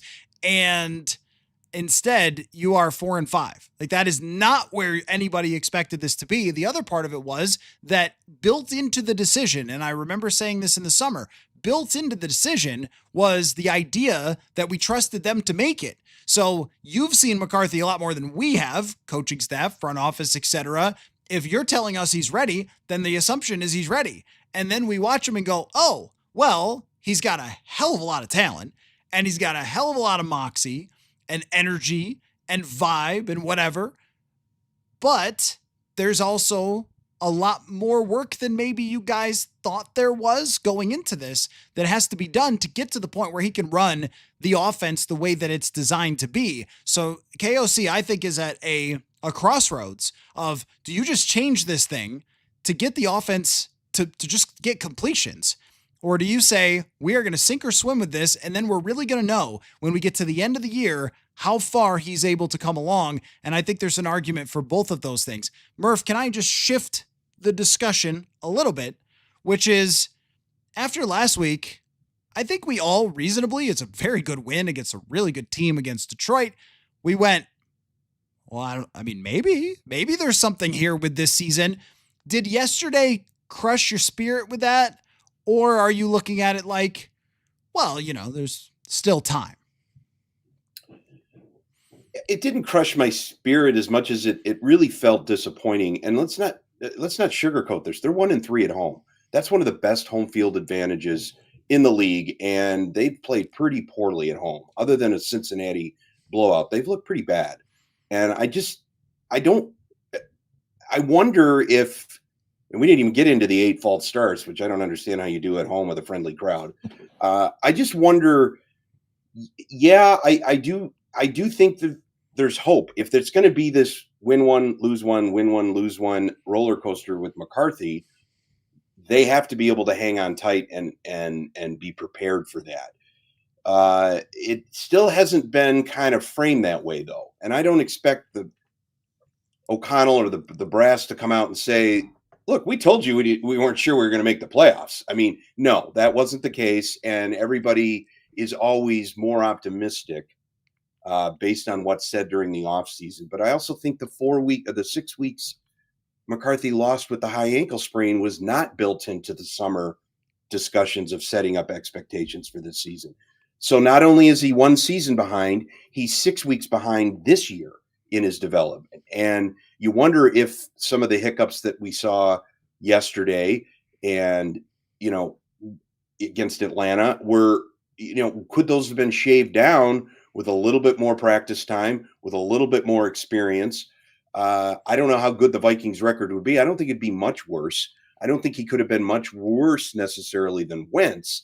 I just feel like the team hasn't really responded as well around him, and maybe they got lulled into a little bit of something last week. Like, hey, look at us! We just walked into Detroit and took down the division champs, and look at our quarterback. I mean, this is our guy. He's healthy finally. Let's get on the rocket ship.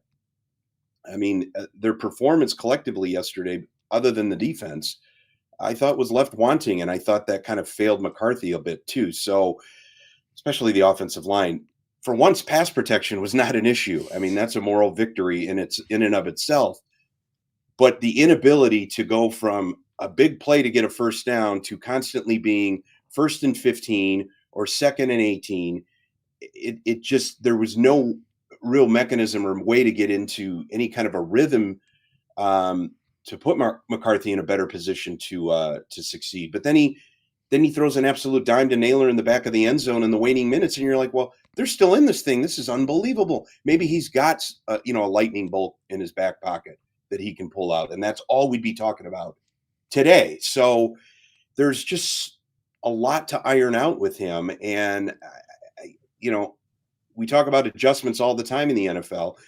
The big question is Kevin O'Connell going to be willing to adjust not just his play calling, but sort of his possession by possession expectations for what McCarthy can do, and what's going to be driving those decisions? Am I motivated to develop McCarthy? Am I motivated to win? And can those two coexist? So that's where we're at. And until they show me anything differently, you'll get to the FanDuel question, but I don't see any reason why they should be favored against Chicago right now. Manny, we don't have to pick the schedule. You got to save that for Thursday. So don't tell me how many wins you're going to pick. But in terms of the expectations, did it change? Because I believe last Thursday when you did pick the schedule, I think you had them losing this game. And the thing about picking the schedule is that when you look at this section, Detroit, Baltimore, Chicago, Green Bay, Seattle, I think we could all agree that if you get 3 wins out of that you go into the next section where Washington is melting into the earth. Dallas is not good. The Giants just fired their coach. I mean, finally. And then you've got division games. I think that we can sit back in the broader picture and be like, well, we kind of thought that they might lose that game. And then you've got to get a win here, which I think you can. And then you go to Green Bay and it feels very vital, and Seattle, and we got to get one of those out of the 2. It's so much different that when you see it and they commit 8 false starts and the accuracy percentage is very low and the risky play call turns into an interception. It's just our pets' heads fall off. Like it feels so different from how it actually played out to just writing down. If you just wrote down a piece of paper, they lost 27-19, would be like, oh, that was probably a pretty decent game. But then when you go back and look at it, no, that's not really how it was. And I think that's the hard part, is that it felt so much like they should have won that game. I thought that they were outplaying Baltimore in so many ways. So you could argue, well, actually, if you outplay them, then maybe we should have more confidence. Or, man, if you can outplay a team like that and still not win, then where are you going to be? I'm ping-ponging back and forth. So where are you at?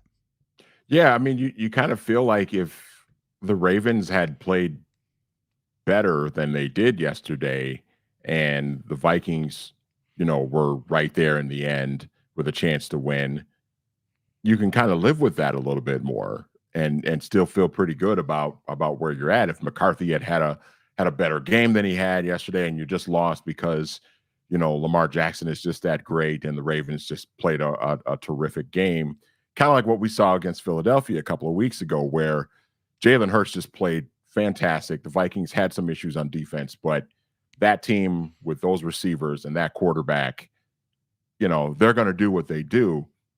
We didn't really see that from Baltimore. The Ravens gave the Vikings some opportunities to win this game, even to the point where the Vikings played terribly offensively, and they still had the ball in their hands in the final minute with a chance to go down and score and potentially tie the game. And so the Vikings left, I think, some opportunities on the table. They kind of shot themselves in the foot too many times with the false start penalties and the inaccurate throws from McCarthy and the interceptions and the decision making and all of that. And so now it kind of puts me back in a position of, for me to believe that they're going to get through this stretch, this trio of games that are going to be tough. I think we've got to see more. I think we've got to see better from McCarthy. We got to see better from a cleaning up the penalties standpoint. I thought the defense was overall fine yesterday. Kicking game is still really good. That's a positive sign. But I think just overall as a unit offensively, it's not just McCarthy. I think it's everybody, but it starts with him. I think you just have to see more, and they're going to have another opportunity against Chicago. The Bears are 6-3. They're playing well. They got out to a bad start against the Giants and had to come back and sort of win that game. They're a better team than the Giants. So, but the Bears are a team that feeling really good about themselves, but they're not this unbeatable juggernaut, and you have them at home. And I know, Murph talked about the Vikings need to play better at home. And I think part of this is just going to be a law of averages type of thing, where they can't possibly play this poorly at US Bank Stadium all season long. Eventually, they're going to have to get back to more in the direction of how they played against Cincinnati. Not expecting 48-10, but at some point, they're going to have to start playing better at home. And if they're going to have that opportunity, I think, against Chicago on Sunday. So I haven't moved my bar for what I think would be pretty successful, which still remains go into the final 2 weeks in the hunt graphic and have a chance to win those two. And I don't think they will, but have a chance to win those two to get a chance and maybe get tiebreakers or something like that. Make those last two games relevant to me. And you've done a pretty good job considering everything you've gone through with the injuries at the beginning of the season, McCarthy being out, missing all that time, and not being able to get over 500. That Chargers game really looms large, where if you get that win, it feels a lot different with McCarthy coming back and so forth. But if you can get to 9-8, if you can be 8-8 going into the last week, and maybe you don't beat the Packers, but you feel like at least you were there, that means that McCarthy played well enough to have you there. And if McCarthy plays you well enough to have you going into the final 2 weeks with something to play for, then I will say, considering the circumstances, not where we started in week 1 for expectations, because that feels off the table at this point, unless they go crazy and win 2 playoff games or something. Weirder things have happened. But unless a normal way of playing this out is they probably go a loss, a win, 2 losses, 2 wins, and they end up with something like 8-9 or 9-8. But I think that they have to at least get to that point. Murph, I want you to talk about Justin Jefferson. I did earlier, and I think that there's a yesterday discussion and a bigger discussion. Don't turn Justin Jefferson into that guy based on who he's been. But yesterday, you could see it. You could see it all over his body language that he was feeling extremely frustrated. What did you make of that? Yeah, I'm not one of these that's rooting for the ultimate diva meltdown that seems to be building. I think there's a sense of why hasn't Justin Jefferson popped off? Not locally per se, but maybe in the national debate. How is it that he's still keeping it together and not throwing his helmet and jaw jacking O'Connell on the sideline about getting targets and whatnot. But it was I'm not going to make assertions that he was mentally checked out. That's not fair, and I would never do that. But I do feel like he played poorly, and whether that was because he's sensing some things that aren't going well and is sensing it in a bigger picture way, we'll never know. I don't necessarily think that. I'm willing to say he just had a bad game. Superstars are allowed to have bad days. Maybe a little bit on the effort. I wasn't around him. I wasn't sure what he said about tripping up on that first interception. I give him a chance to come down with a contested ball any day, but also prevent the defender from doing anything with it too. So you could see it on one of the false starts. He was in motion and he could see, I believe, the right tackle move or the left tackle or left guard. I think it was Darasaw's. And you could just see his shoulder slump before he was even finished with his motion to get to the route. Now, that's what we all felt after the 7th and 8th false start. It was just that sort of, you've got to be kidding me, not again. So, there was some body language. He talked afterwards, and I don't think he said anything incendiary or really even intimated that he's unhappy. And I just don't think he's going to do that.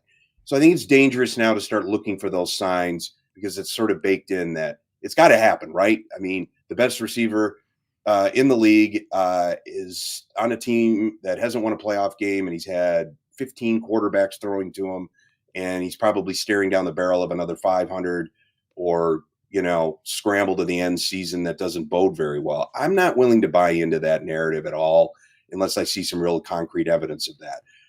I would expect maybe Jefferson to have one of his best games this Sunday against the Bears. It's kind of one of those where this is where he goes off for 12 catches and 208 yards. Maybe. The Bears, as you touched upon, they're playing well, but they've always been an easy target at US Bank Stadium or even the Metrodome prior to that. You got to make some hay with them. And you got to get a victory here for obvious reasons, but also to just maybe serve notice that they're not dead yet in the North. I'm not totally bought in on Chicago, but as we said during the offseason when they made all of their moves and, they brought in Brad Johnson from the Lions, we thought, is their star rising where maybe the Vikings is leveling off? This is one of those litmus test games for that. I mean, if they win, they're 7-3, and they've essentially shoved Minnesota out of any playoff picture that's possible. So there's a lot riding on this.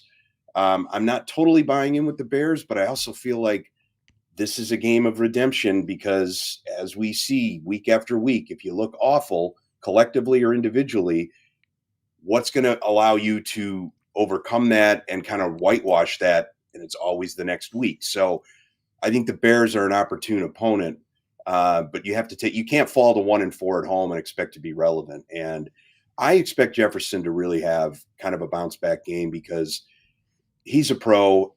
He knows it's probably more beneficial for him in the overall to bite his tongue and go forward than it is to even intimate that there are any issues. I mean, you don't want him loitering like A.J. Brown and just kind of this dark cloud, right? So let's just see how that plays out. But it is something to bear looking at because it's very rare that you see Jefferson not involved and maybe, not as passionate on the field as you normally would. I also think, too, that I would just like anybody to walk up 2 flights of stairs and then back down and then back up and then back down again. And then let me ask you some questions and see where your heart rate is and everything else. Try running 52 routes.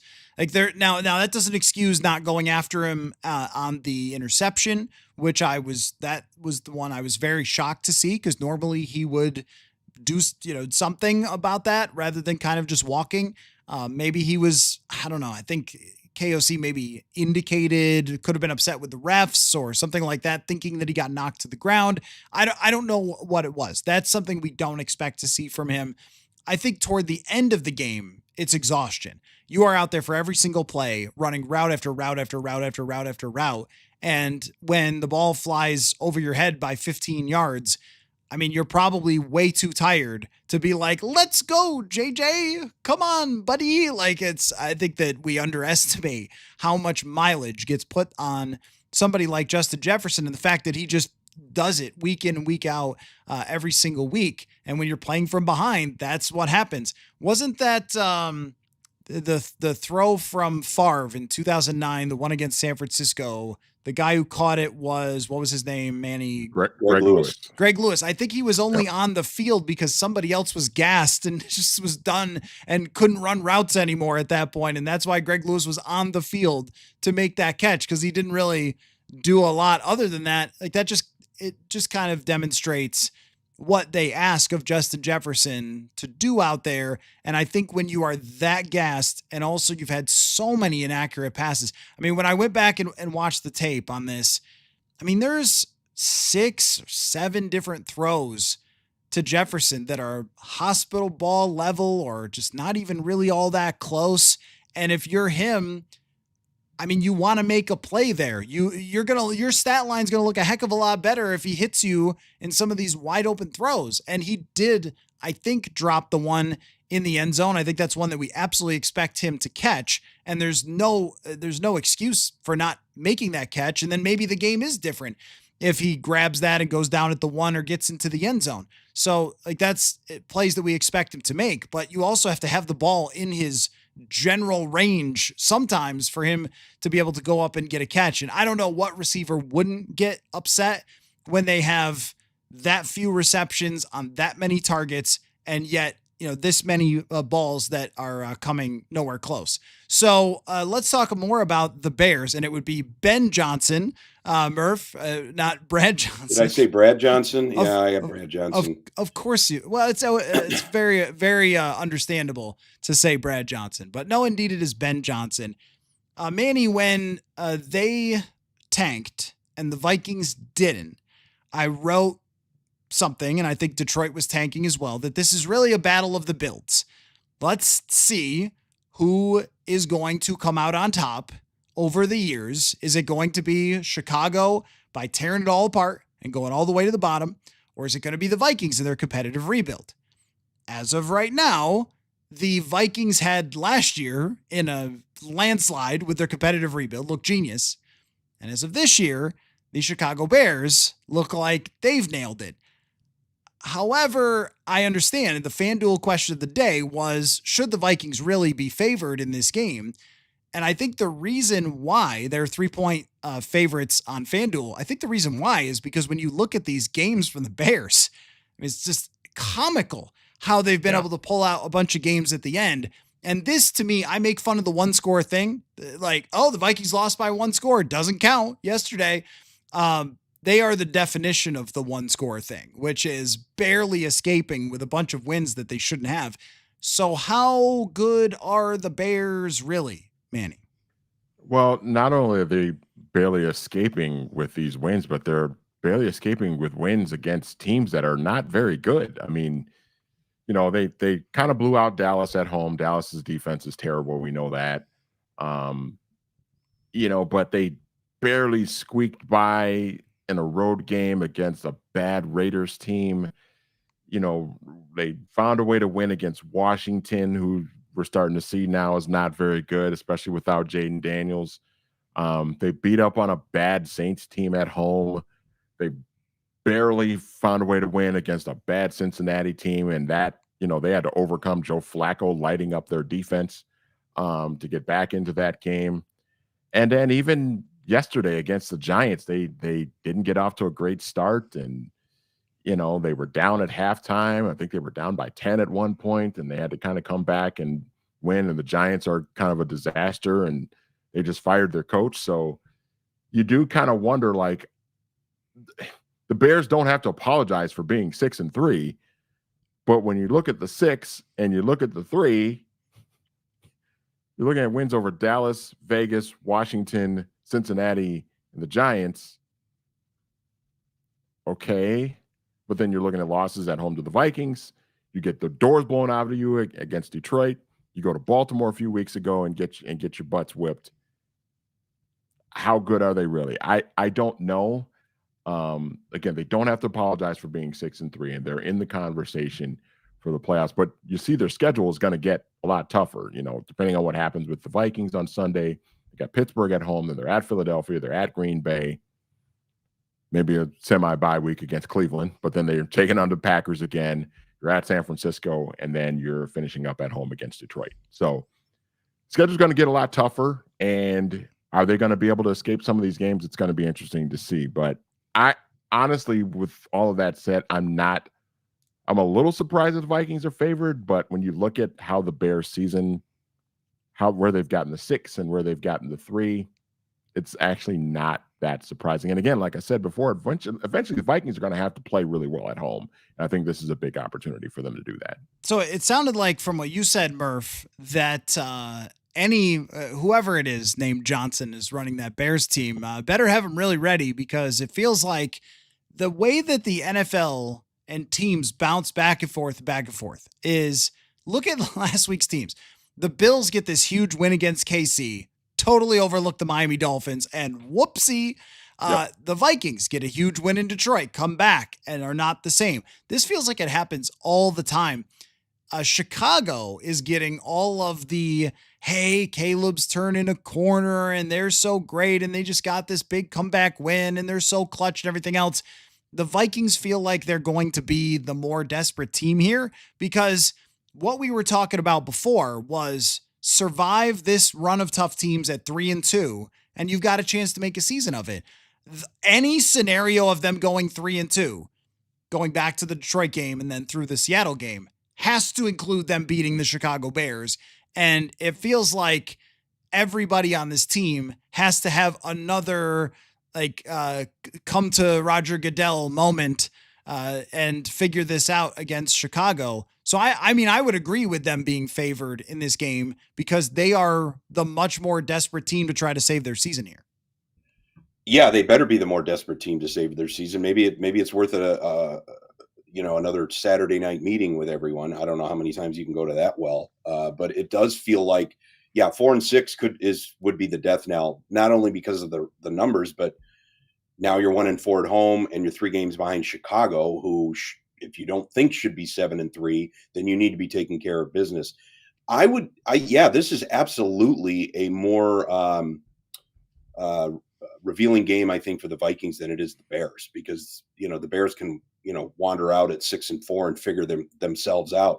The Vikings have to win this game, and the Vikings have to comport themselves with a team that expects to beat the Bears.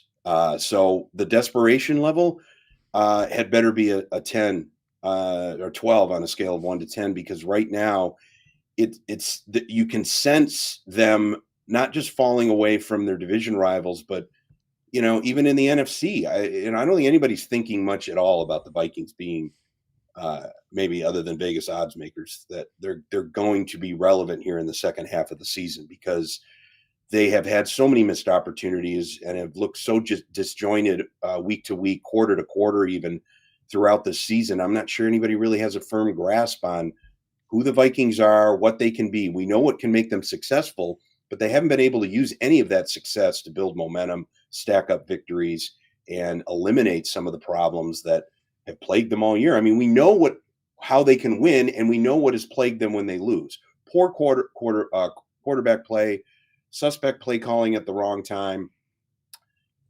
losing the turnover battle. We didn't bring that up. They 3-0, 0-3 yesterday. The defense didn't produce one, and then special teams, of course, cost the ball up at the worst possible time.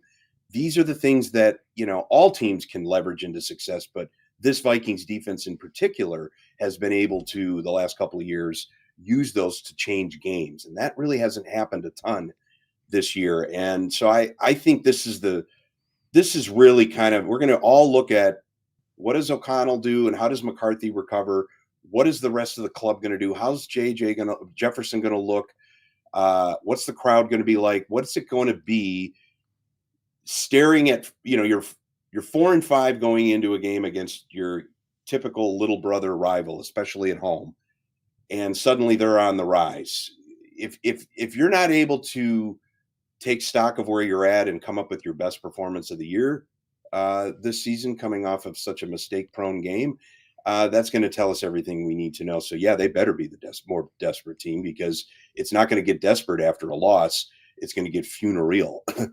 This feels like, to me, the potential for, and I'll probably project this, and then if it goes right, I could be like, aha, I told you. Because that's what sports analysis is about, being able to say, I told you so. Oh, wait, I'm not on television. When it comes to this game, though, against this defense with Chicago, there is an opportunity, and I will probably predict this, for the Vikings offense to get going. And this feels to me like everybody's got to get in a room with the offensive staff and look at the sample size they have of McCarthy. This is working. This is not working. And also figure it the bleep out when it comes to the false starts. That is a laughing stock.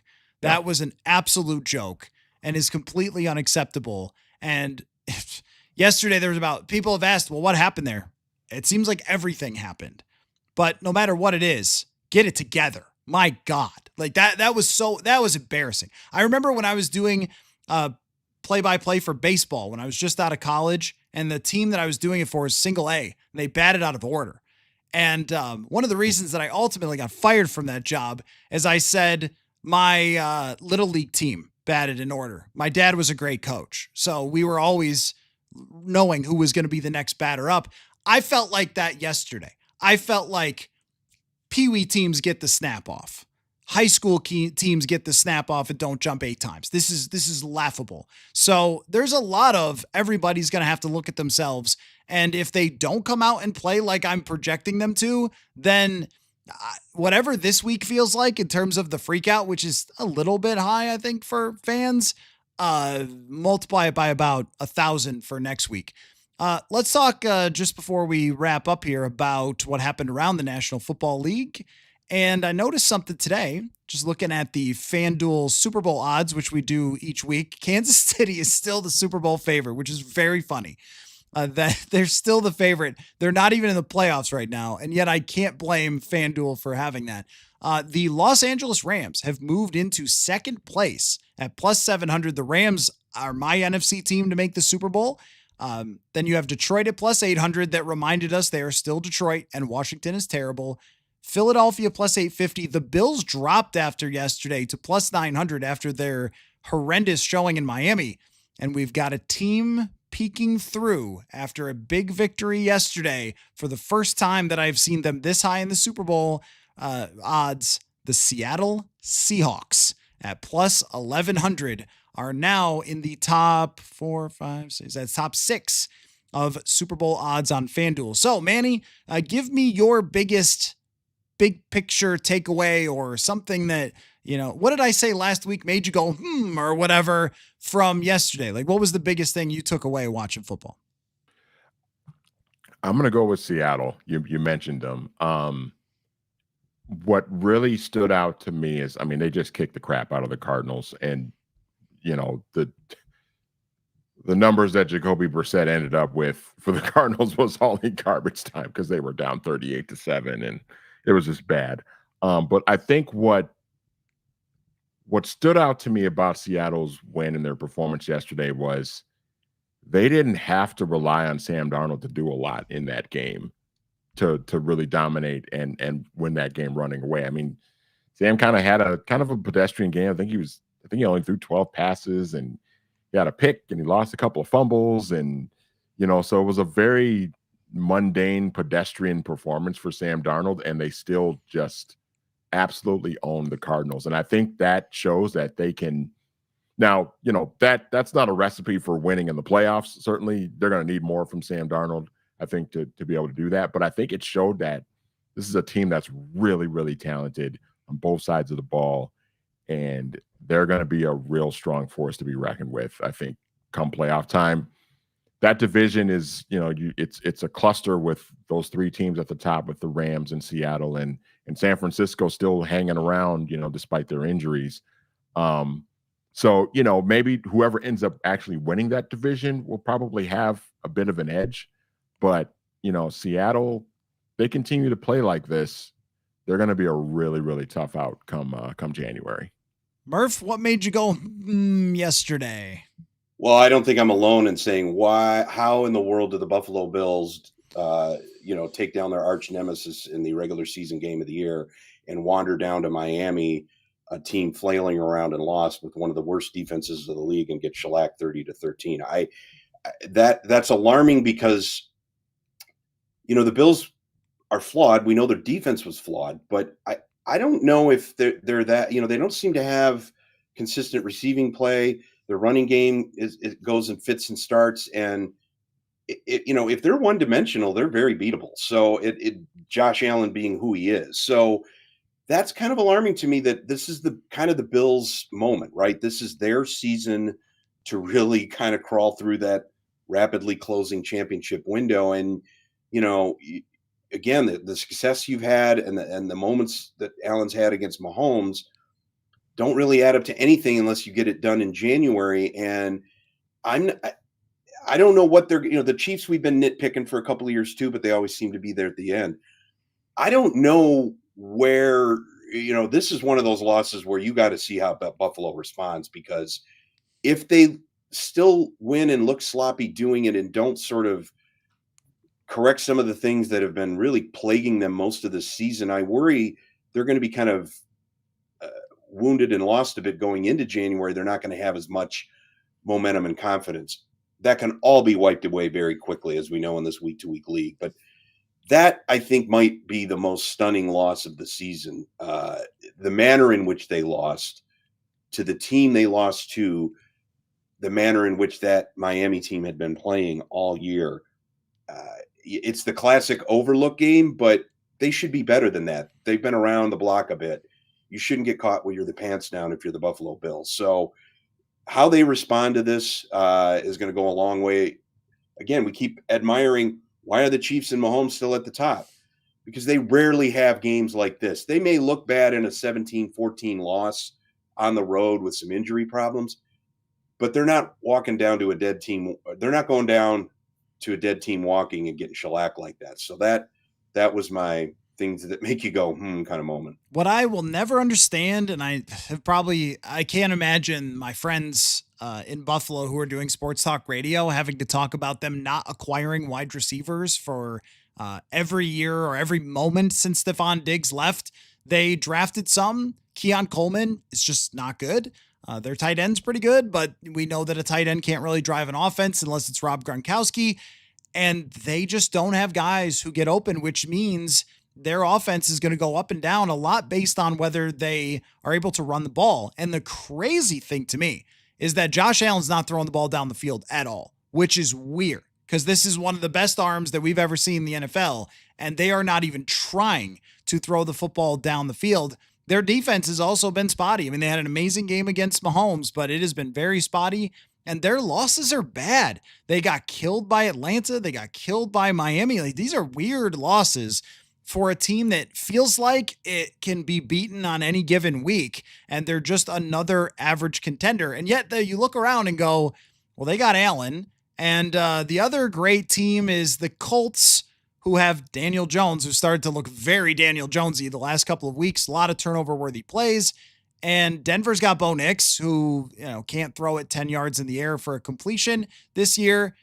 I mean, the strongest and most dangerous team looks like it's actually New England right now, but they aren't proven enough for anybody to buy them in the Super Bowl odds, but maybe they might want to start because that team's found some ways to win. And all of a sudden, Travion Henderson, welcome to the National Football League. What a game for him.